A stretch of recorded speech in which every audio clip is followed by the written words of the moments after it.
I need to feel your skin against mine, to share myself with you before we fly off into the final battle. I'll find a way. Hi, I'm Kirsten Rayya and welcome to MojoPlays. Today we're looking at the 10 best Mass Effect romance options. You're right. I signed up. Volunteered for this. It's exciting. But you've given us a fighting chance against the impossible. We can do this. I didn't know you were such an optimist. Great. Damn, you're beautiful. Just happy. Who did your Shepard fall for? Before we begin, we publish new content all week long, so be sure to subscribe and ring the bell to get notified about our latest videos. Samantha Traynor. Just wanted to see how you were doing. Still trying to get my bearings.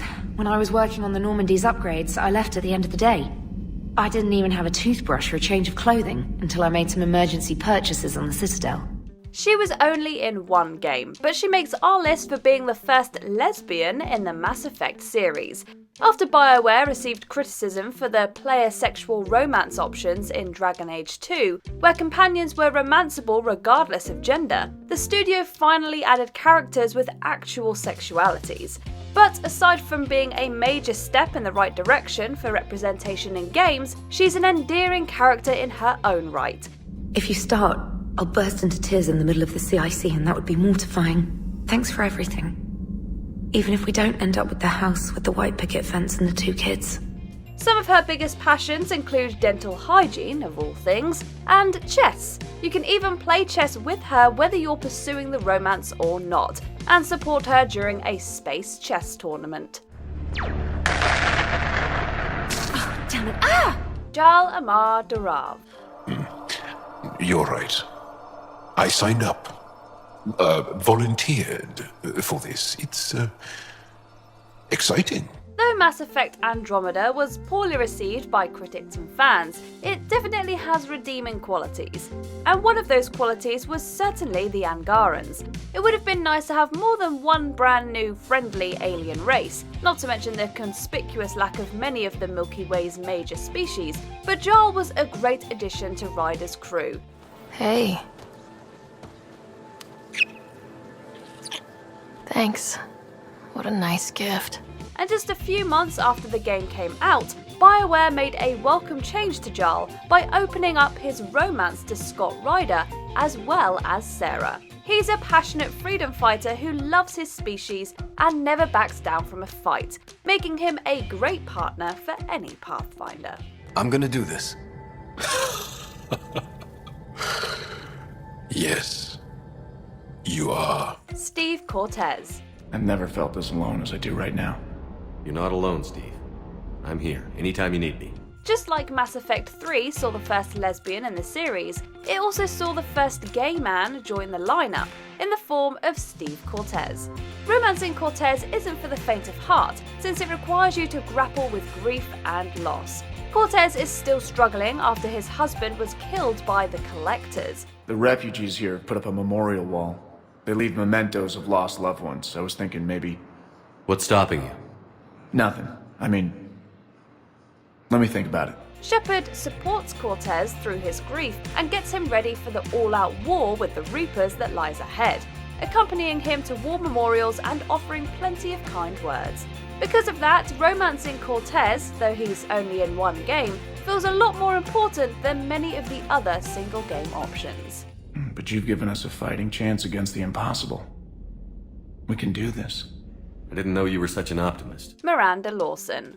Frankly, based on what I've seen, I wish Cerberus had recruited you earlier.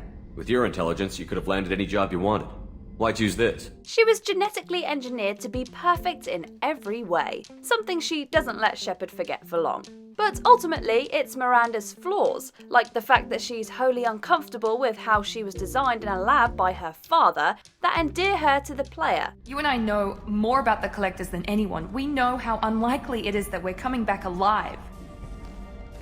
What idiotic bunch of hormones thought that now was a great time for love? Since Miranda was the one in charge of putting Shepard back together, that adds another layer to this romance. It's the classic doctor falling in love with their patient scenario. If Miranda survives the suicide mission, she's back again in Mass Effect 3 to continue lamenting just how much she adores Shepard in spite of his genetic shortcomings. Great. Damn, you're beautiful.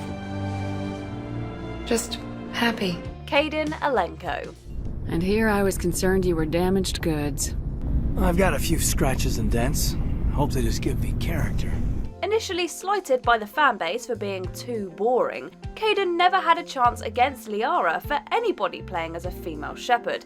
But if you made sure he survived the Battle of Vermeer, Kaidan will become an indispensable part of the trilogy. And BioWare made another great change to Kaidan by the time Mass Effect 3 rolled around. He comes to terms with his bisexuality and confesses his feelings to a male Shepard, adding another queer male romance to a series that often lacks them. I love you too. Until the end of time. Far from being dull, Kaidan's a complicated guy, and he spends most of his life dealing with the consequences of being given a dangerous biotic implant as a kid. We're ready. You've put the people together, the vision, and what you've done, Shepard, is build hope. Jack. What's with the tattoos? Some are for prisons I've been in. Some are for kills. You know, good ones. Some are for things I've lost. Those aren't your business. They're nobody's business.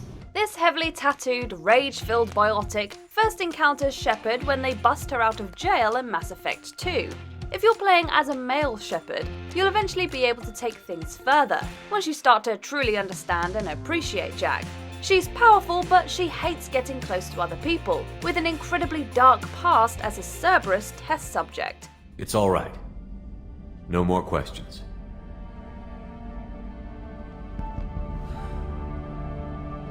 She doesn't have a straightforward romance either. You can only start a more meaningful relationship with Jack if you don't sleep with her the first few times she offers. It turns out she's been burned before, and she doesn't want to lose Shepard like so many others. How do you feel? Horny, but I think everyone else is awake. Didn't bother you last night. Tali'Zorah Rayya. It's just that the tradition also signifies a willingness for intimacy. I wasn't trying to... It's not always like that. It's more... how did we even end up talking about this? The original Mass Effect was pretty thin on the ground where alien romances were concerned. No matter how much you liked most of your alien crewmates, a relationship was off the cards. Luckily, BioWare sought to rectify this in subsequent games, and by Mass Effect 2, Tali was finally available as a romance option. People who just see the helmet can't see my expression, so I have to make it clear what I'm feeling. It's a poignant love story compared to many of Shepard's other dalliances, because Tali's never been with anyone else.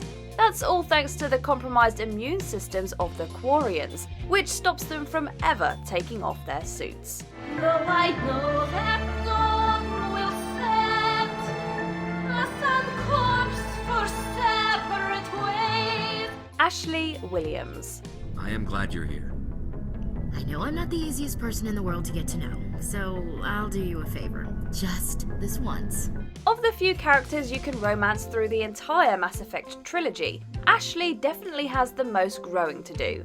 In the first game, she's a notorious bigot against aliens, after the First Contact War with the Turians, and what she perceives as slights against humanity from the Council. But thanks to her time on the Normandy and in the Alliance, by Mass Effect 3, she's shed her old views and trusts her alien compatriots with her life. It's tough to see her go through this. Damn it. There I go again. That's what makes romancing her worthwhile. Even if she can be a little unpleasant in the first game, she'll easily become someone Shepard keeps by his side no matter what. It's hard to figure out how we got here. You're a survivor, Ash. Always were. I hope you're right. Garrus Vakarian. I've been thinking about what we talked about. Blowing off steam, easing tension. I've never considered cross-species intercourse. For all of Garrus's confidence and swagger as one of the best marksmen in the galaxy, the path to romancing him is filled with interspecies awkwardness, the exact thing he's worried about when FemShep starts down this path. He's not a romance option in the first game, but was another alien addition to the romance roster for the sequels.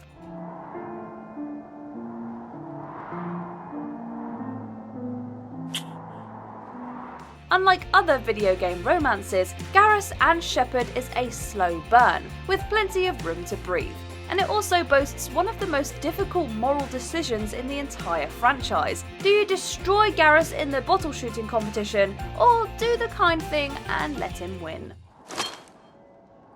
That was an easy one. Let you build up your confidence. Before we unveil our top pick, here are a few honourable mentions. Thane Krios. This terminally ill reptilian assassin quickly won over fans in Mass Effect 2. Siha, I heard Earth was under attack. I didn't know you'd made it out. Thane, it's been too long.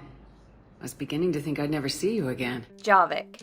Shepard wouldn't pass up the chance for one-on-one time with the last Prothean. PB. This mischievous Asari with a passion for adventure runs right into Ryder. I can't believe it.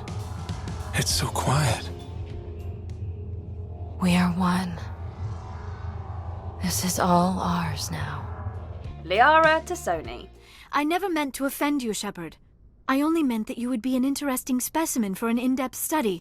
No, that's even worse. Much fuss was made over the inclusion of Liara as a romance option back in 2007. Luckily, BioWare stuck to their guns and made one of the most compelling characters and romance arcs in the franchise. Liara's an awkward but charming Prothean archaeologist at the beginning, who's fascinated by Shepard's vision of the Reapers. When we first met on Therum, you saved me from the Geth. You fought a Krogan battlemaster while I cowered. Now you're doing it again. And I'm still leaning on you for help. That's what friends do, Liara. The romance in the first game is pretty simple, but things get far more interesting when Liara's back for Mass Effect 2's Lair of the Shadow Broker DLC. By the time of the third game, Liara's back on the Normandy full-time.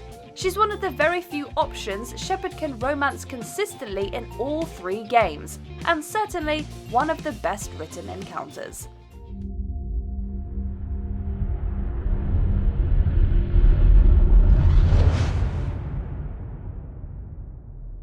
Thank you for everything.